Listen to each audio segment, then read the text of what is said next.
El primer trastorno que revisaremos será la esquizofrenia. Antes de comenzar a ver las distintas características neurocognitivas de este trastorno, quería aclararles que la información de esta clase, que tiene que ver con esquizofrenia, con TDAH en la otra parte y la parte final de TEA, del trastorno del espectro autista, la bibliografía asociada a esta clase, de la cual he sacado la información, va a estar al final por si quieren revisar y ahondar en cada uno de los temas. Por temas de tiempo, de no extenderme demasiado, van a haber muchos aspectos que no voy a poder tratar, pero intentaré poder resumir lo más importante de cada tema, lo más relevante que, en mi humilde opinión, deberían manejar respecto a cada uno de los trastornos. Entonces, ¿qué es lo primero que diremos? Diremos que la esquizofrenia tiene tres grandes tipos de síntomas, los positivos, negativos y cognitivos. No entraré en demasiado detalle en cada uno de ellos. Esto es materia que ustedes van a poder complementar con el curso de psiquiatría, el curso de psicopatología que tienen ahora en forma paralela. Pero serán importantes que los consideremos en esta clase porque la neurobiología intentará explicar cuál es el sustrato neurobiológico de estos tipos de síntomas, ¿sí?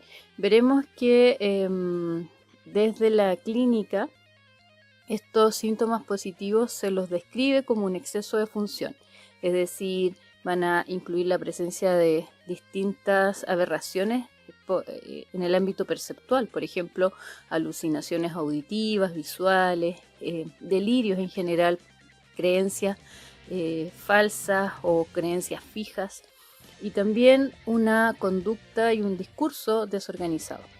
Por otro lado, los síntomas negativos van a implicar una reducción de las funciones y estos incluyen un déficit en la motivación, hay una cierta abolición o falta de placer, de experimentar placer, que se denominan anedonia. También una disminución en buscar interacciones sociales. También hay un problema con la comunicación verbal, muy ligado a la logia, en sus términos más clínicos, y dificultades también en la expresión emocional. Y el otro tipo de síntomas tiene que ver con los síntomas cognitivos, que se los asocia principalmente con los síntomas negativos, y estos tienen que ver con cierto procesamiento cognitivo que es deficiente y que influye en la capacidad que tienen las personas para funcionar. Dentro de estos dominios cognitivos se han descrito el aprendizaje visual y verbal, la memoria, la atención, la vigilancia, esto de estar atento, memoria de trabajo, razonamiento, resolución de problemas, la velocidad de pensamiento, el procesamiento de la información y también la cognición social. Todos estos son parte de lo que llamaremos y conoceremos como funciones ejecutivas y veremos que están asociadas a nuestra corteza frontal, específicamente a la zona prefrontal. En el afán de poder explicar la sintomatología tanto positiva, negativa como cognitiva, han surgido distintas hipótesis que se relacionan con la etiología, es decir, cómo surge este tipo de trastorno. Está la hipótesis más antigua, que es la hipótesis de dopamina. Luego revisaremos la hipótesis de glutamato. Veremos algunos factores genéticos y también nos centraremos en ciertos factores ambientales. Son todos elementos de la etiología del trastorno. Hay una gran heterogeneidad que acompaña a la esquizofrenia, lo que significa que no podemos suponer que un solo neurotransmisor es el que es responsable de todo. Y lo que se acepta en la actualidad es que en realidad son muchos, una serie de sistemas de neurotransmisores los que están involucrados, que incluyen la dopamina, el glutamato, GABA, cannabinoides, la serotonina, lo colinérgico, la acetilcolina, los opioides, Entonces se debe tener en cuenta eso a la hora de pensar la sintomatología. En general se ha asociado los síntomas psicóticos con desequilibrios en estos múltiples sistemas de neurotransmisores. Entonces la primera hipótesis que revisaremos es de la dopamina. Esta es la más antigua, la que primero surge y surge basándose en dos hechos principales.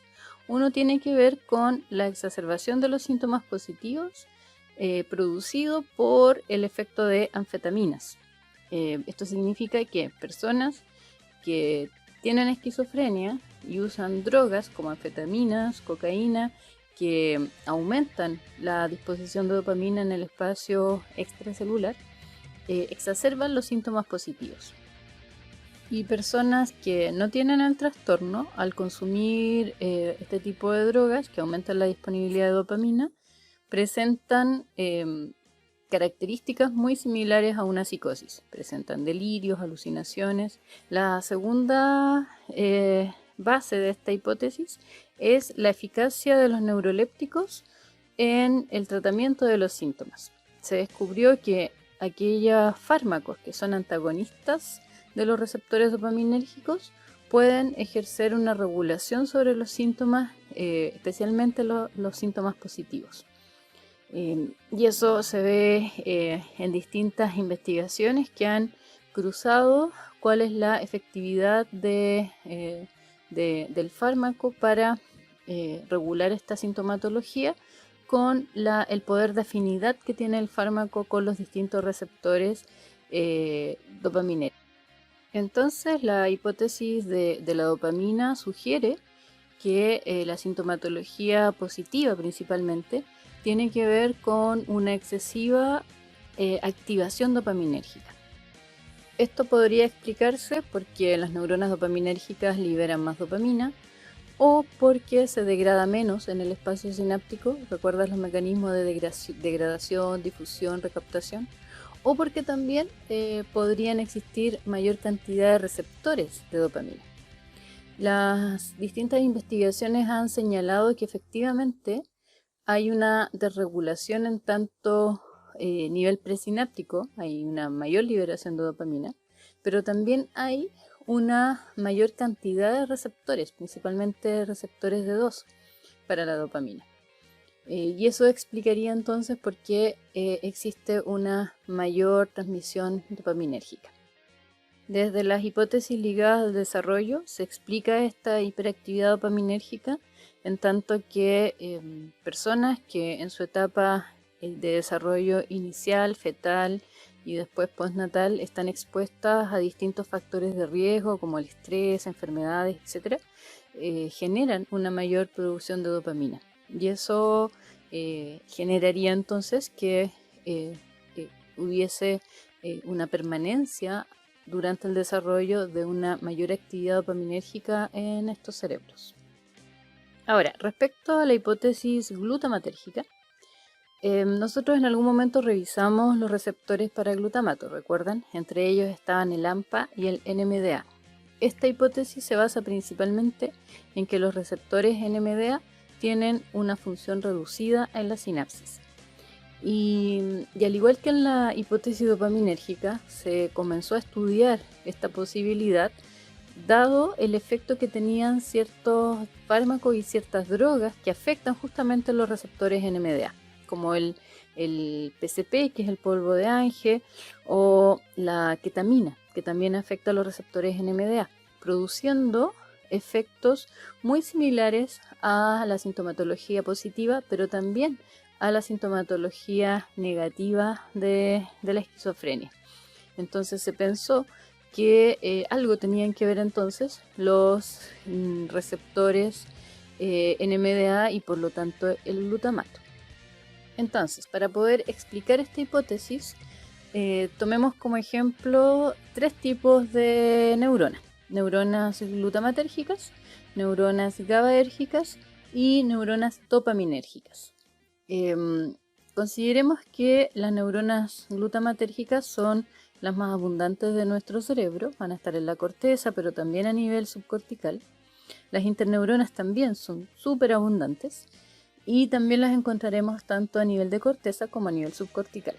Y las neuronas dopaminérgicas, ya sabemos cuáles son los distintos vías dopaminérgicas, ¿recuerdan? Y en este caso utilizaremos las dos vías, dos de las vías, la vía mesolímbica y la vía mesocortical. Recuerden que la vía mesolímbica va desde el área tegmental ventral hasta el núcleo accumbens y la mesocortical del área tegmental ventral hacia la corteza prefrontal. ¿Por qué esto es importante? Es importante porque la vía mesolímbica es la que estaría detrás de la sintomatología positiva, la esquizofrenia, y la vía mesocortical estaría detrás de la sintomatología negativa. Entonces, la hipótesis nos dice que las neuronas glutamatérgicas de la corteza, al ser activadas, liberan glutamato. El glutamato tiene acción tanto sobre neuronas GABA como sobre otras neuronas glutamatérgicas. El problema está en que los receptores para glutamato están alterados y principalmente están alterados en la neurotransmisión GABAérgica, es decir, en la neurona GABA. Esa neurona GABA, que en realidad son interneuronas, al tener menor cantidad de receptores NMDA o tener una disfunción de sus receptores, la capacidad que tienen para activarse disminuye. Eso significa que neuronas GABAérgicas van a liberar menos GABA. Pero al mismo tiempo, la neurona glutamatérgica va a establecer sinapsis con otras neuronas glutamatérgicas.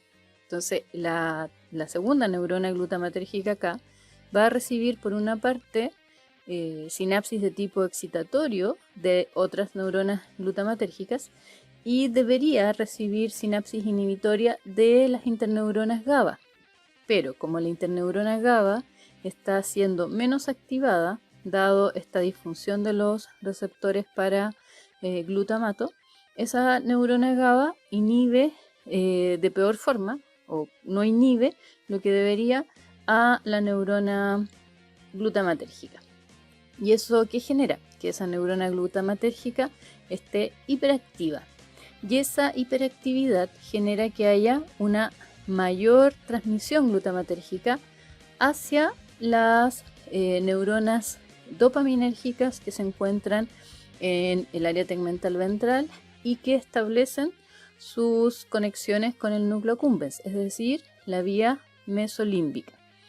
Y por otro lado, esta excesiva actividad glutamatérgica va a afectar a otras interneuronas GABA que van a sobreinhibir entonces, porque se van a activar mucho más y por lo tanto van a liberar más neurotransmisores GABA, van a sobreinhibir a la vía mesocortical, es decir, esas interneuronas GABA, como van a estar muy activas, van a liberar mucho más GABA y ese GABA va a inhibir la vía mesocortical. Y eso es lo que produciría la sintomatología negativa. Este modelo en la actualidad es uno de los que más se utiliza porque incluye al modelo de la dopamina, no son excluyentes. Si se dan cuenta, explica tanto la sintomatología positiva ligado a esta exacerbación de la vía mesolímbica por un exceso de neurotransmisión glutamatérgica y también explica por qué se produce la sintomatología negativa ligada a estas vías mesocorticales, los cuales también son neuronas dopaminérgicas, pero que en este caso están siendo sobreinhibidas por interneuronas GABA, que a su vez están siendo sobreexcitadas para liberar más GABA por esta neurotransmisión glutamatérgica. Sin embargo, no podemos atribuir solo a la acción de estos neurotransmisores los distintos síntomas que tiene este trastorno, sino que es la combinación de ellos los que podrían en algún momento explicar en forma mucho más certera. El siguiente factor que revisaremos tiene que ver con el factor genético, y este se apoya principalmente en distintos estudios con familiares, con gemelos, con estudios de gemelos en adopción, etc. Y todos estos indican que hay un riesgo de esquizofrenia que aumenta en la medida que aumenta la cercanía genética, estimando la heredabilidad entre el 60 al 80%, lo que es bastante alto. Se ha visto que en gemelos que tienen padres o madres con este trastorno, si son adoptados en la infancia, igual pueden desarrollar la enfermedad. Por el contrario, el tener un padre adoptivo que tenga esquizofrenia no aumenta el riesgo de desarrollar la enfermedad. Sin embargo, el tema genético siempre hay que verlo bien en perspectiva con los elementos epigenéticos, ya que si bien podemos tener distintas predisposiciones por nuestra herencia genética, será el ambiente el que pueda expresar los fenotipos asociados, y eso va a generar efectivamente que personas que puedan ser hijos o hijas de madres o padres con esquizofrenia no necesariamente van a desarrollar la enfermedad, pero sí es importante nombrar acá el factor genético, porque veremos que si la genética se junta con otros factores ambientales, la posibilidad de desarrollar el trastorno aumenta significativamente. Un último factor que revisaremos tiene que ver con los factores ambientales. Y acá la evidencia también es bastante fuerte, en tanto que se ha demostrado que hay complicaciones al nacer o eventos que pueden ocurrir previo al nacimiento, como infecciones por parte de la madre o complicaciones en el embarazo, como la hipoxia fetal, por ejemplo, u otros eventos adversos de la infancia temprana, como trauma infantil, la migración, estrés u otros factores también ambientales y sociales, pueden afectar en el desarrollo o en el que se gatille este trastorno. Y esto principalmente porque se generaría una desregulación dopaminérgica, y en el caso de infecciones por parte de la madre se activa su sistema inmune. Esto afecta a distintas citoquinas que afectan el crecimiento del feto y que afectan los procesos de desarrollo embrionario. Procesos como la migración celular, como la diferenciación de las células puede verse afectado. Y eso generaría entonces a futuro las desregulaciones que se asocian al trastorno. Otro factor ambiental que en los últimos años ha adquirido gran relevancia es el consumo de drogas, principalmente el consumo de drogas en la adolescencia, principalmente porque en la adolescencia se da este periodo de poda neuronal en el cual el consumo de drogas genera, y de cierta droga en particular la cannabis, genera cambios estructurales que van a perdurar al cerebro adulto. En la actualidad es bastante la información que ustedes pueden encontrar respecto a la asociación que existe entre consumo temprano de cannabis y el desarrollo de psicosis. Y esto principalmente porque el consumo puede activar o gatillar trastornos psicóticos. En pacientes que tienen esquizofrenia, el uso de cannabis exacerba los síntomas y genera recaídas en el ámbito psicótico, y esto porque genera las mismas alteraciones dopaminérgicas que se observan en la esquizofrenia.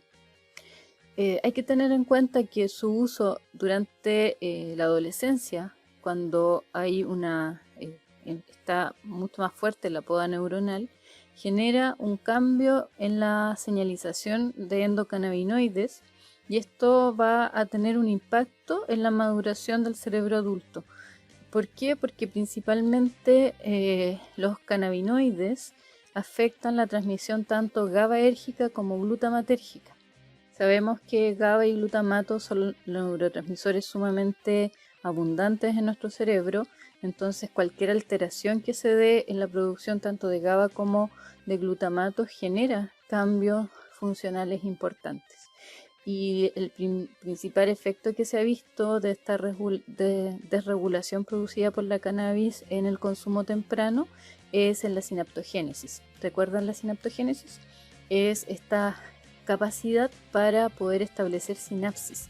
Entonces, si estamos en un periodo en el cual hay apoptosis generalizada y van a sobrevivir solo aquellas conexiones más fortalecidas, y si al mismo tiempo tenemos una droga que lo que está haciendo es desregular las principales sinapsis de nuestro cerebro, eso genera que el desarrollo, cuando la persona llega a su desarrollo adulto, tenga distintas disfunciones, ¿sí? Entonces esta alteración del sistema de endocannabinoides afecta directamente el neurodesarrollo al afectar directamente la sinaptogénesis. Una mayor o menor disponibilidad de GABA y de glutamato genera un efecto a nivel de sinapsis. ¿Qué nos dicen los principales modelos actuales acerca de qué gatilla la psicosis? Principalmente una interacción. Y esto es importante, no son elementos por sí solos. Es la interacción entre estresores ambientales, que pueden estar dados por trauma infantil o por el lugar donde vivimos, ciertas exposiciones medioambientales. Por otro lado, qué tan vulnerables somos genéticamente. Y por otro lado, el consumo de cannabis temprano. Y esto se relaciona principalmente con el uso de cannabis en la adolescencia, porque va a alterar la maduración del cerebro, y también muy relacionado con uso de cannabis, pero con un alto contenido de THC. Esto porque el THC es el que activa principalmente las vías dopaminérgicas. Ahora, acá pueden observar los juegos de interacción de estos tres factores, en la cual pueden haber dos factores genéticos que interactúen con el consumo de cannabis temprano, o un factor genético que interactúe con consumo de cannabis más con algún tipo de exposición a estrés en las etapas iniciales del crecimiento, o genes que interactúen con consumo de cannabis más estar expuesto a ciudades urbanizadas.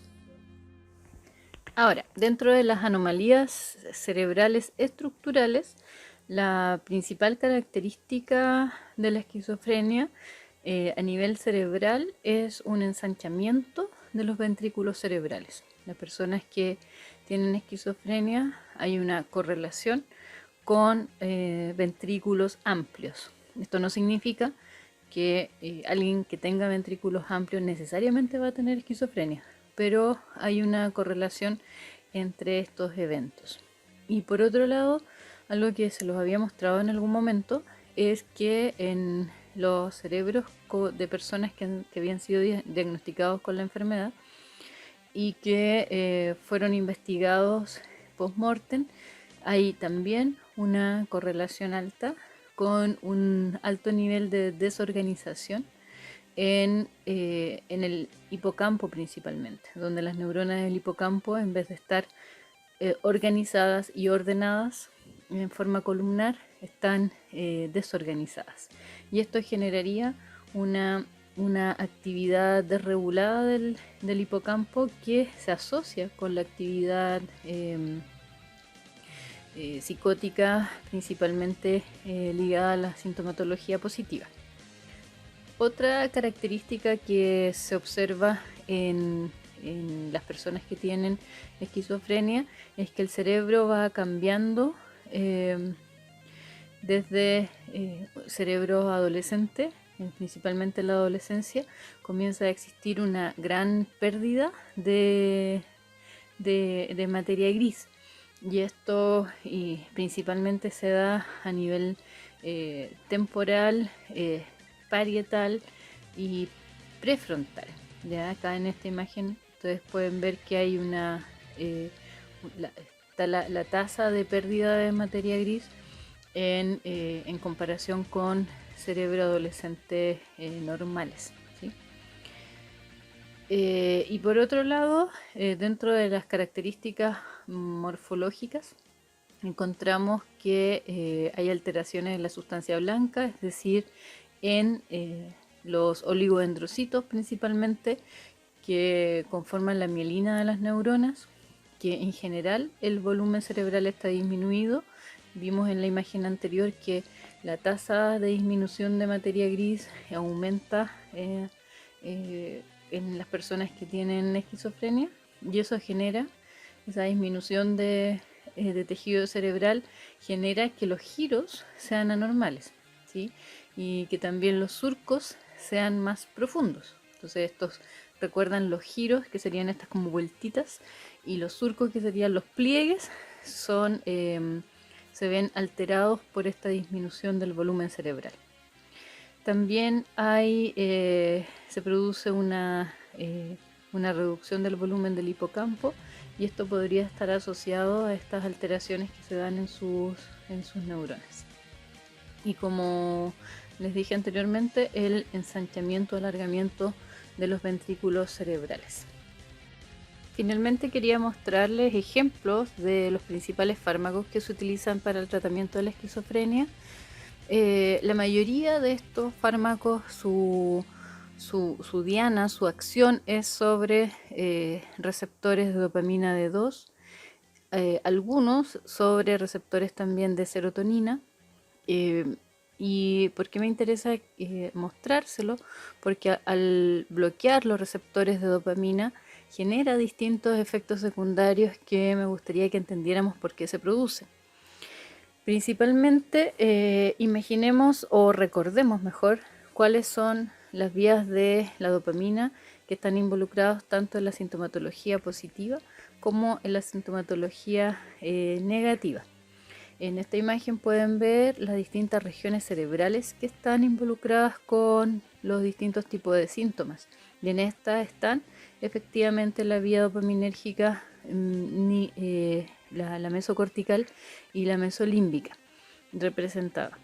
Entonces, cuando una persona consume un fármaco que bloquea los receptores de dopamina, esto va a afectar tanto la vía, afecta todas las vías dopaminérgicas que conlleven receptores de 2. Entonces, por una parte, efectivamente va a regular la sintomatología positiva, porque va a regular la liberación de dopamina a nivel mesolímbico, pero va a disminuir también la disminución de dopamina a nivel mesocortical, y eso generaría una exacerbación de los síntomas negativos. Entonces, si bien podría ser un fármaco efectivo para reducir la sintomatología positiva, puede ser perjudicial porque generaría más efectos a nivel de sintomatología negativa. Otra generación de fármacos incluye bloqueo de receptores de serotonina, y con eso el efecto sobre los síntomas negativos no es tan marcado, pero aún así es muy limitado la mejoría en este tipo de síntomas. En general, en la actualidad, no hay fármacos que puedan controlar los 3 tipos de síntomas en la esquizofrenia de buena forma, ¿sí? La mayoría se enfocan en el control de los síntomas positivos. Sin embargo, en el último tiempo se ha propuesto la aplicación intranasal de oxitocina. La oxitocina es una neurohormona.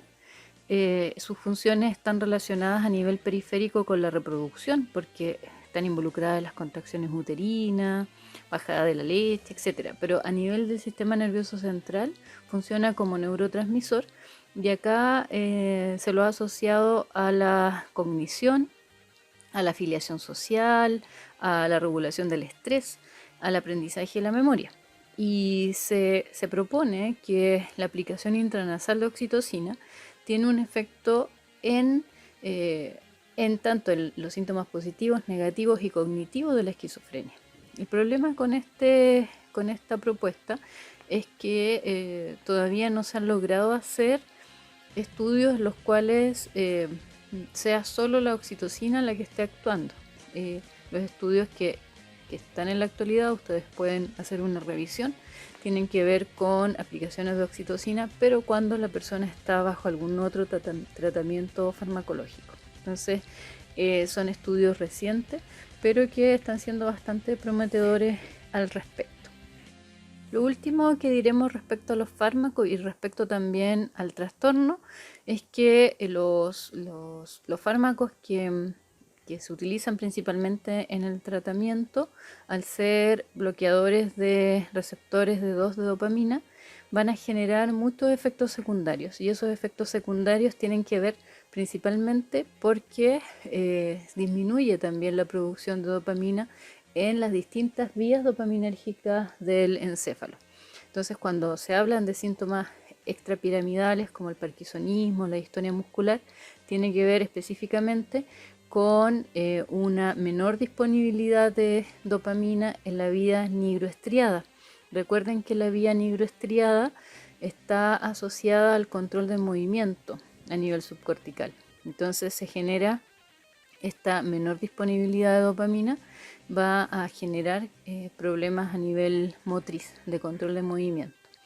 Por otro lado, también hay síntomas asociados a excreción de leche o, como les comentaba en algún momento, una exacerbación de ciertos caracteres femeninos ligados a la producción de prolactina. Y esto es porque la vía tuberoinfundibular también se ve afectada por esta disminución de dopamina en esa vía dopaminérgica. Y esto lo recalco porque los efectos secundarios de los fármacos se explican entonces porque el nivel de acción de un fármaco nunca es tan específico que solamente pueda actuar en una zona del cerebro. Tampoco lo haría eficaz porque, como hemos visto, la esquizofrenia tiene distintos neurotransmisores involucrados, por lo tanto hay distintas zonas de nuestro cerebro involucradas, ¿sí? Entonces tendría que ser un amplio espectro de acción de ese fármaco, y eso asimismo generaría aún más efectos secundarios, ¿sí? Eso era lo que quería comentarles acerca de la esquizofrenia, y en la siguiente parte veremos sobre el trastorno de déficit de atención e hiperactividad.